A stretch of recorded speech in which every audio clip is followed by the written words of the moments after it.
क्या आप जानते हैं श्री राम के अंतिम वंशज और अभिमन्यु के बीच एक ऐसी रहस्यमयी दुश्मनी थी जिसे न इतिहास की किताबें बोलती हैं और न ही पुराण साफ लिखते हैं, लेकिन जिसके निशान आज भी कई राजवंश अपने सिंहासन पर छुपाए बैठे हैं।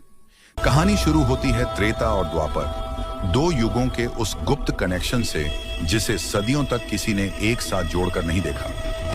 श्री राम के पुत्रों से आगे बढ़ने वाले जिस वंश का अंतिम उत्तराधिकारी था राजकुमार विराज, वह शांत, सौम्य और अद्भुत तेज वाला योद्धा था।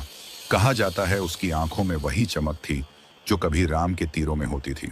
लेकिन द्वापर में दूसरी ओर था अर्जुन पुत्र अभिमन्यु, एक ऐसा महान योद्धा जिसका साहस देवताओं तक में चर्चा का विषय था।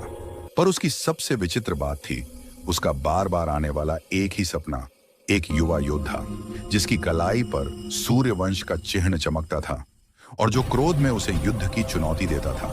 अर्जुन ने जब यह सुना तो उन्होंने कहा, यह किसी भविष्य का संकेत भी हो सकता है या फिर किसी पिछले जन्म का अधूरा कर्म। और यही बात सच निकली। जब आर्षि वशिष्ठ ने दोनों युगों की कड़ियां खोली तो सत्य सामने आया। त्रेता युग में अभिमन्यु का पूर्व जन्म एक युवा योद्धा था जिसने अनजाने में रामवंश के अंतिम उत्तराधिकारी विराज को अपमानित कर दिया था। वह अपमान इतना गहरा था कि मरते समय विराज ने प्रतिज्ञा ली, अगले जन्म में मैं तुम्हें पहचानूंगा और तुम्हारे सबसे कठिन क्षण में तुम्हारे सामने खड़ा रहूंगा। द्वापर में जन्मा अभिमन्यु वही आत्मा था, वही योद्धा, वही अधूरा कर्म। और यही कारण था कि चक्रव्यूह के दिन कौरव सेना में जो एक अनजान, अजेय और असाधारण योद्धा लड़ रहा था, कहा जाता है वह वही विराज का पुनर्जन्म था जो अपने पिछले जन्म का हिसाब चुकाने आया था।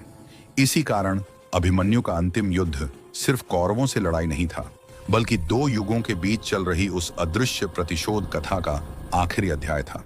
लेकिन असली रहस्य अभी खत्म नहीं होता, क्योंकि कुछ ग्रंथों में लिखा है विराज का प्रतिशोध पूरा होने के बाद भी उस आत्मा ने अभिमन्यु को अंतिम क्षण में कुछ कहा था, एक ऐसा वाक्य जो अगर सच हो जाए तो पूरी महाभारत की कहानी बदल सकती है।